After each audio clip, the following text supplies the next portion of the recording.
Yes, good morning and welcome to Know Your Rights, our legal program on Lagoon Radio, your number one online gospel radio in Nigeria and the official radio of the Anglican Communion Diocese of Lagos.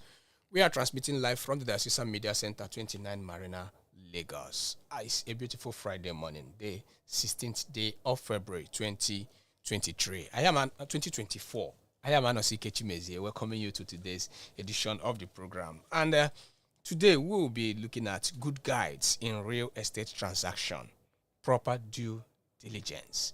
Yes, it's been a problem in Nigeria, especially the land grabbers and the rest of them. But we'll be taking a deep insight on what you need to do before you go into any of this transaction. And today we have Barrister Eric Nwani.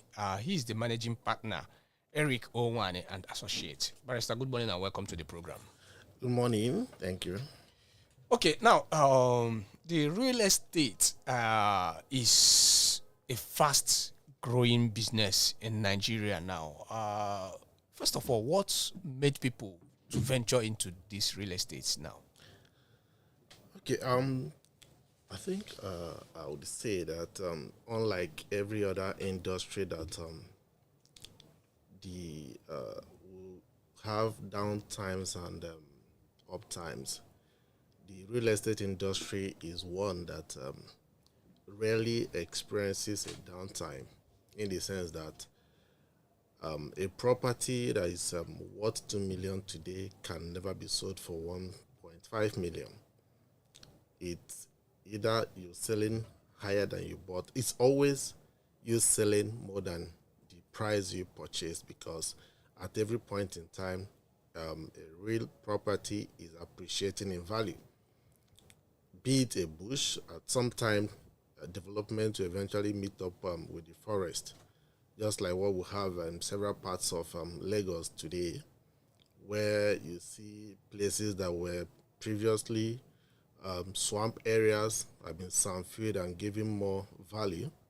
Talking about the Ekpe axis and the Bejulekis. And back in the days, nobody thinks of going to that axis, but today everybody wants to have a slice of what is there. So that's one of the factors that has contributed in the growth of the real estate industry. Thank you. Okay, now, what is due diligence? Yeah, the real estate industry is just like every other sector, is a business. So, and for one to venture into any business, you have to take certain steps to see the possibilities of flaws, and just to be sure that what you are doing is a proper thing. Now, in the real estate industry, due diligence are those steps you take to not only ensure that you acquire title, but you acquire good title.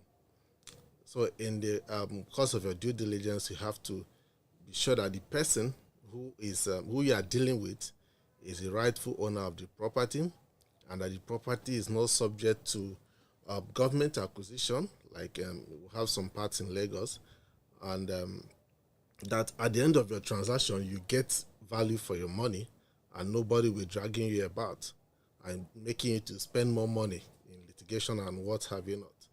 So those steps you take to confirm that, one, the person who you are dealing with is rightful owner, the property is free from government acquisition, that at the end of the transaction, you'll be able to enjoy your investment. Those are what we call due diligence. Thank you. Okay, now, we cannot talk about real estate and whatever without talking about the land use charge. Very well. Yes. Now, do the Land Use Act, does it in any way regulate the real estate business? Yes, it does. It does. And in several occasions, it has played out. By virtue of the Land Use Act, the Act provides that the land in the state belongs to the governor, who holds it in trust for every citizen of the state.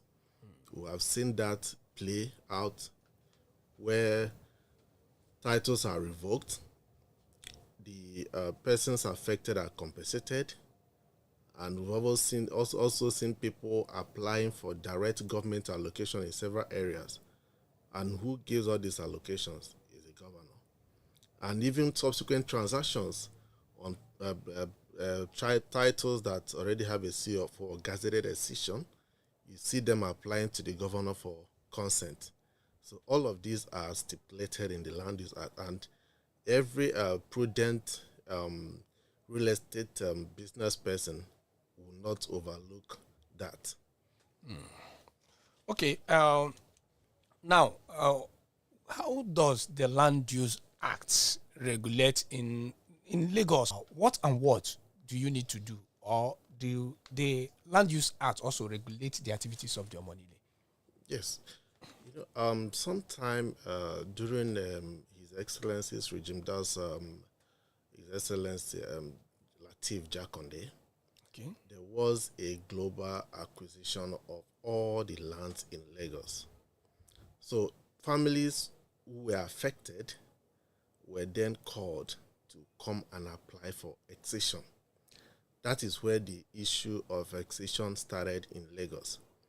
So that's, you see several land-owning families applying to the Lagos state government for excision, and it actually in stages. So it is the governor exercising his rights under the Land Use Act via that global acquisition, and then asking the people to come in. So but then we still have the land grabbers, of course, who are causing menace in the state, and that is where the state governor has also seen, or the state government has seen the disruptions caused by them, and certain laws have been enacted to protect innocent businessmen in the real estate sector. So have several task forces have been set up. The land grabbers, anti-land grabbing, an arm of the Ministry of Justice at Alausa.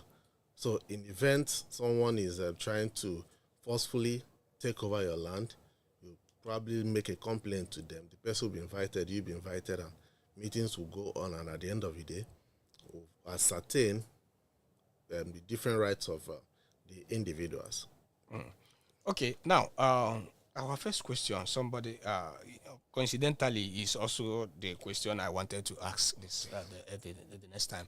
Now, the question is, what agency are in charge of lands in Lagos? Okay, we have the Lagos State Lands Bureau at Okay. Alausa is a ministry of the Lagos State government.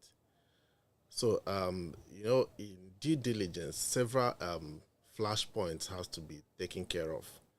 You can't just start negotiating on a property without knowing whether or not that property has a government registration, either a CFO, governor's consent, or it's been gazetted by the Excision Gazette. So all of these can be ascertained from the Lands Bureau of the Lagos State government. Okay. Now, before we go on a short break, what does Lagosians, we are just because we are in Lagos, Yeah, of course. what would be the benefit of Lagosians who engage in this real estate business, especially with the Lagos state government? Are there partnership with Lagos state government and some of these real estate agents? Well, now, real estate agents or developers. Anyway, there is a program of the Lagos state government. It's called the Private Developers Program. It's when this current administration came in its first tenure, it had a lot of capital projects to execute, and then it had certain parcels of land that the government has reserved. So the program is basically calling on private developers Okay.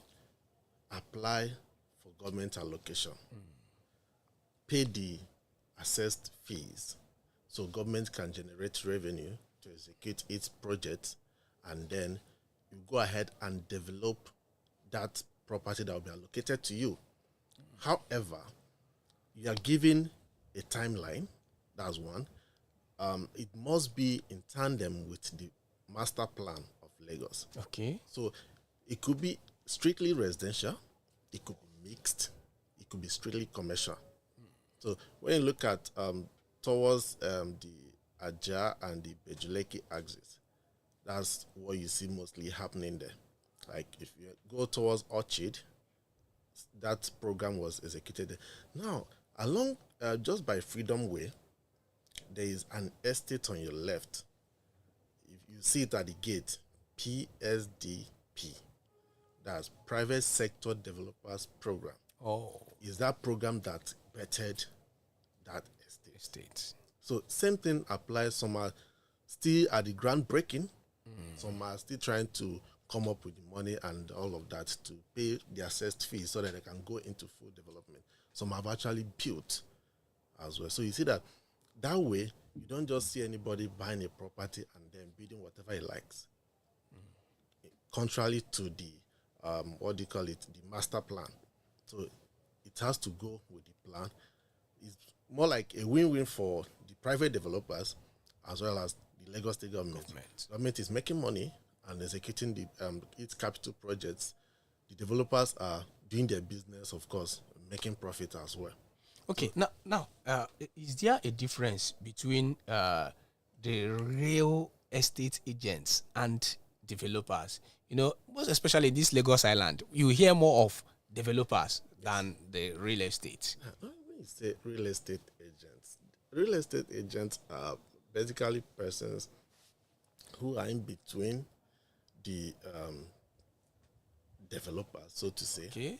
or the people that own the land or the property itself, and prospective buyers. So you see mostly on Instagram, on Facebook and YouTube, you see someone puts himself out as a realtor. He is just marketing. Agents are marketers, so to say. They are basically marketers. They do not own that property, but they are helping the owners of the property to market it at a commission. So, because for every sale, they get paid commission. Okay. Yes, but the title in the property itself, it's in the developer or the landowner, who then transfers to prospective buyers. Okay. One question again before we go on a break. Someone asked, Shen, he said, "Good morning, Lagoon Radio. Please, I've heard of Las Rera in Lagos. What's their role in lands? Who are the Las Rera?" Las Rela are the Lagos State real estate, what do they call them again? It's more like a regulatory body Okay. for real estate developers, more like the persons in the real estate industry, because we've had this issue of people springing up, I'm into real estate and all of that, and people get swindled and a whole lot of things happen. Okay. So yeah, to curtail that, the Lagos State government came up and said that, okay, we have to have an agency that would moderate the operations of a real estate people in the real estate sector. So for you to be to operate, you have to register with them. They will issue you a certificate.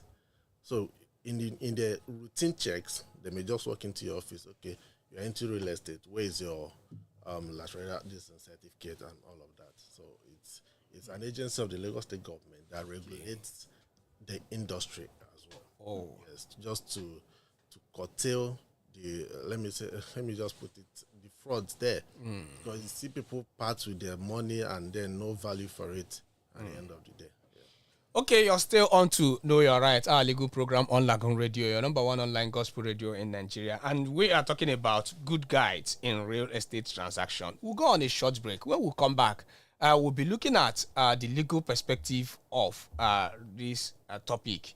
What do I need to do? How do I get a lawyer to venture into real estate. Keep listening to us. We'll be right back after.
Yes, you're welcome back. You still know you're right. Our legal program on Lagoon Radio, your number one online gospel radio in Nigeria and official radio of the Anglican Communion Diocese of Lagos, transmitting live from the Diocesan Media Center, 29 Marina, Lagos. Don't forget to download the app on Google Play Store and the Apple Store. Follow us on our social media platforms on Facebook, Lagoon Radio Nigeria, on Instagram and X, Lagoonradio.Ng. And for the studio line to call, 0818952 4666 08189524666. We are live on Facebook. Yes, at Lagoon Radio Nigeria on Facebook. Just log in and you can see us live there, as well as YouTube on LagoonTV. Okay, Barrister Eric Wani is here, and we've been talking about good guides in real estate transaction, proper due diligence. Now, when we talk about good guides, part of the good guides is getting a lawyer. And we'll talk about fraud in the real estate business and the rest of them. So, how do I get a lawyer to venture into real estate business? Okay. Getting a lawyer in Nigeria or in Lagos is very simple and easy. On the MBA website, for instance, you can check the MBA portal, MBA website, and then search or find a lawyer who can help you in your transactions. There are also various platforms where you can as well get a lawyer. Also, the traditional means, asking someone that probably knows someone that knows a lawyer. So it's more of it's a referral thing, because you would want someone who has dealt with someone before and then has an experience. Okay, this person is good in this. So the referral procedure works. And that means also is through the MBA website that has the list of all lawyers in Nigeria. So you log into the website, find a lawyer, and of course, comes up at the one that is close to you. Lagos, Abuja, Kano, Port Harcourt, what have you. But is it as easy as you've said? It's actually easy. Okay. Actually easy. But of course, I know for anyone that wants to hire the services of person would want to be very careful as to the expertise of that person in that field. So that is where the referral issue comes in. So lawyers are not allowed to advertise, of course. Yes, we are not allowed to advertise. So the profession is a conservative one. So, but that's where you either check the website, the MBA website that has a list of lawyers, or you go with the referral method, or you can as well check on LinkedIn. You have lawyers in different fields on LinkedIn as well. So the social media platform as well comes in. Yeah. So that's Okay. Now, why do I need a lawyer? good. I think that's a very important question, because for every step on the way, you need a lawyer's guide to ensure that you are putting in your money in the right place. The lawyer will help you to carry out the different search at different flashpoints. So there are various places that you need to conduct a search, and it's a lawyer that is going to do that for you. From the Lands Bureau, that's the Land Registry, Alausa, the Surveyor General's office, of course, to ascertain that the survey attached to the title document of the property you intend to buy is actually recognized, and the property is situated at where it is. So you do a charting at the Surveyor General's office. And of course, you have to be sure that this property is not subject to litigation. So that's where the court comes in. So you also have to do your search in the court registry as well. Oh. So, and all of this has to be done by a lawyer. Okay. So because at the end of it, so it's not enough to tell you that, okay, everything is fine, you can go. The lawyer has to issue you a report. And it's that report that will then guide your next line of action, whether to proceed or not to proceed. So that's why it's very important that you retain this, because we've had cases.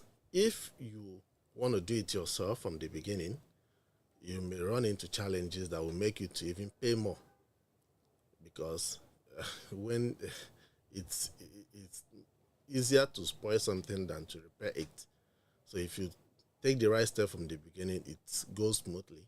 But when there is a hitch on the way, that means you're trying to do damage control, which would cost more, and all of that. Okay. Now, can a lawyer also help in securing the CFO? Yeah, a lawyer can.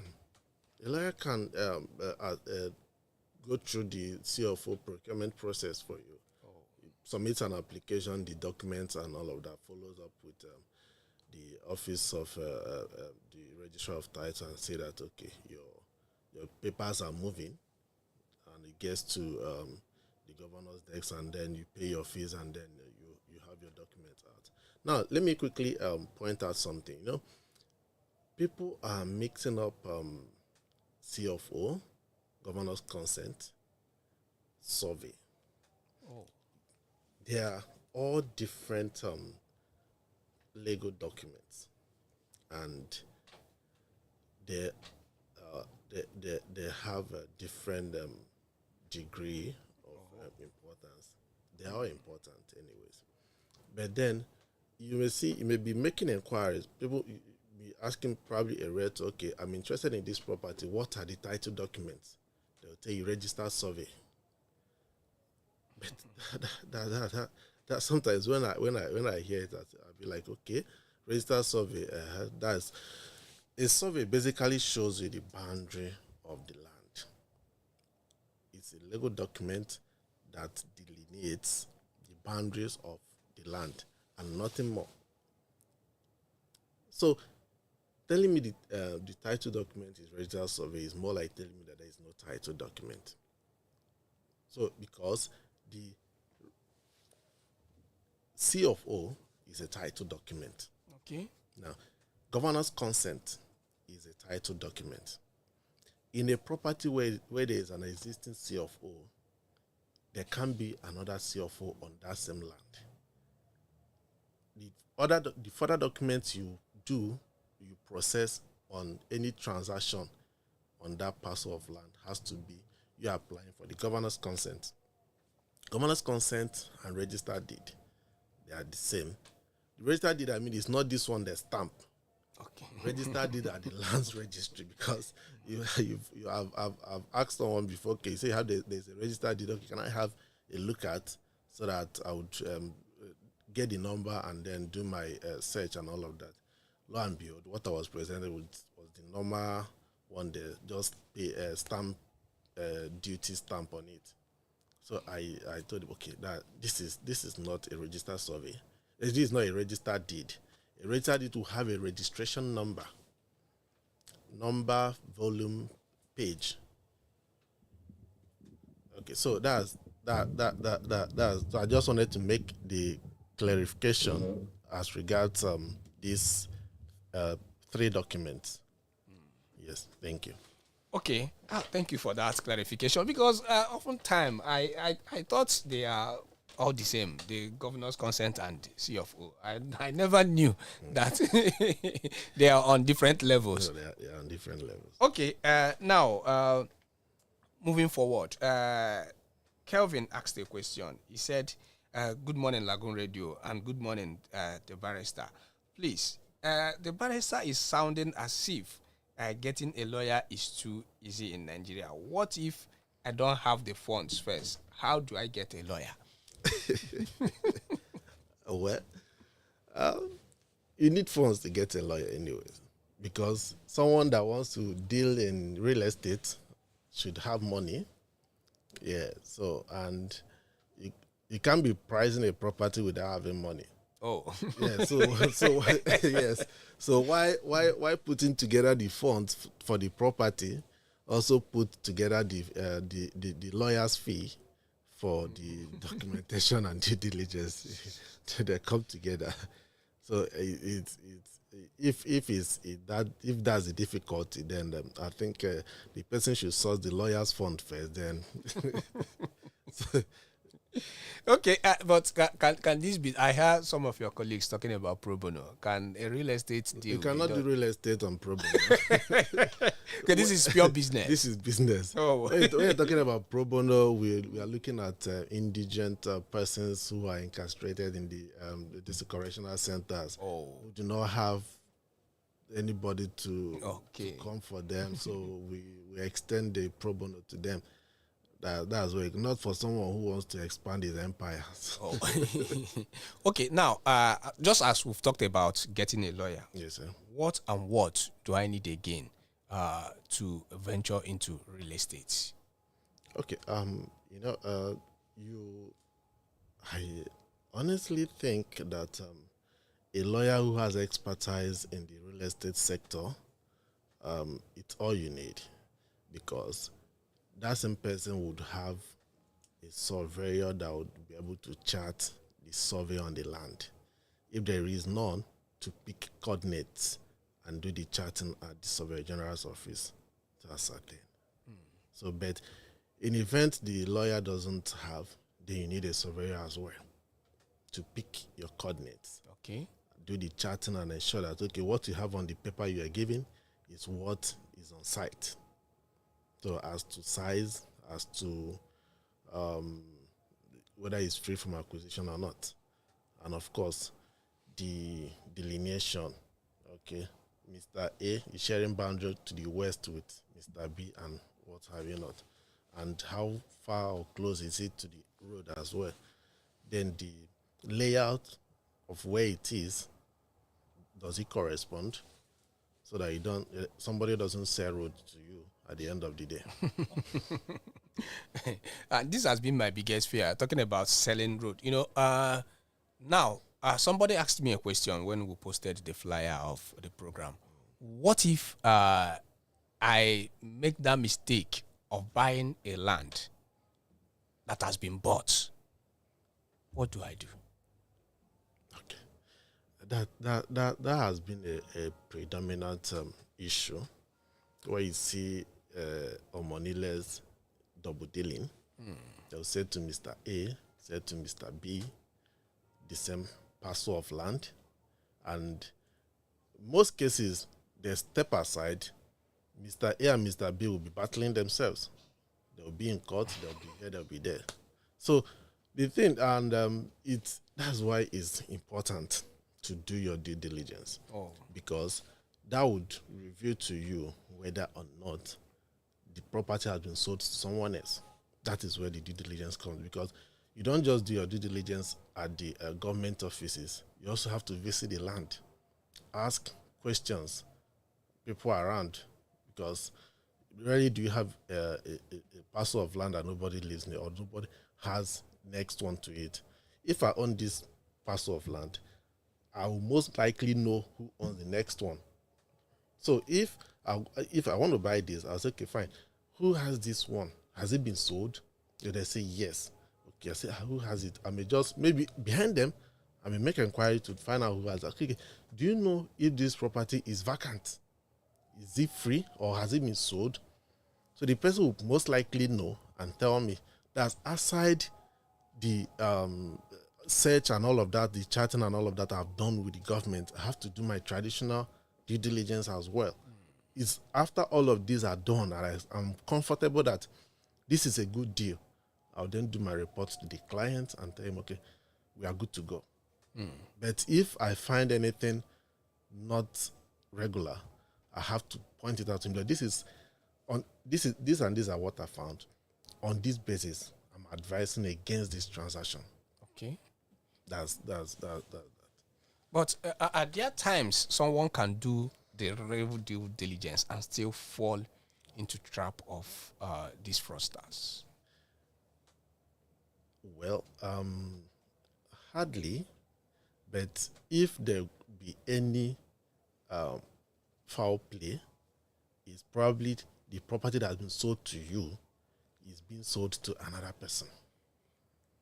You are the first purchaser.